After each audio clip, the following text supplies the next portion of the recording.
لە ڕاستیدا کاکارێم دەبێ ئەوەندە بڵین ئینا لله وئینا ئیلەیه راجعون.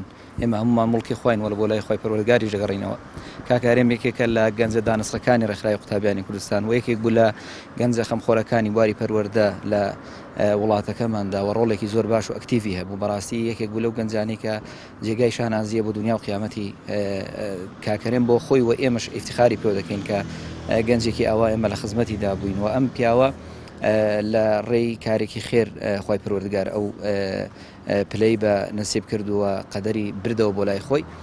دیارە بەردەوام لە بواری پەروەردە و خزمەت بە تایبەتی لە شارۆچکەی تەختەق بەردەوام خزمەتی کرد ئەم گەنجە جوانە و کاریگەریەکی زۆر باشی هەبوو لە سەر ئاستی تۆڕی گەنجان لە هەرێمی کوردستاندا. خۆشتان بینیتان کە دەکرێت بڵین بە هەزاران گەنج لە وڵاتەدا تاسوفی بۆ خواست بۆ کاکە هەرێم.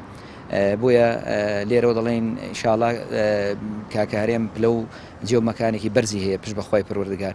کاکارێم لەو کاتە تووشی حادیسە بووە کە لە پرۆژەیەکی گەورەی خێری ئەم وڵاتە و بواری پەروەردەی ئەم وڵاتەدا هەبووە کە بواری فەرمودەکانی پێغەمبەری خوا صلی الله علیه وسلم لەو کاتەدا گەڕاوەتەوە کە لستی ناوی ئەو بەشداربوانەی وەرگرتوەوە کە لە پرۆژە تایبەتەکانی کوردستاندا هەیە کە لە ئێستادا بە تایبەتی لە ئەو کاتەدا کە خزمەتی بواری بای فەرمودەی کردووە لەو کاتە گەڕاوەتەوە کە نزیک بە 200 ناوی لابوو وهروە کۆمەڵێک کتاب و ئەمانەی لابوو. لەو کاتەدا تووشی ئەو حادیسە بووە بەخوای گەورەش ئەم قسمەتەی بەنسیب کرد کە تەمەنا دەکەین کە کاکارێم ئینشاڵڵا فیردەوسی عالای بەنسیب بێ و خوای پەروەردگار سەبووری دایک و باوکی بدات کە بەڕاستی بۆ ئەوان جەرگ بڕەوە بۆ ئێمە کلێنێکی گەورەی لە لای ئێمە بەجێهێشتووە. خوای گەورە کلێنی کاکە هەرێممان بۆ پڕ بکاتەوە بەڕاستی بۆ ئێمە جێگای ئەسەفە و بەڵام ئەمە دوجار بەندەی خواین و ناچارین و دەڵێن ئینا لله وئینا ئیلەیه راجعون.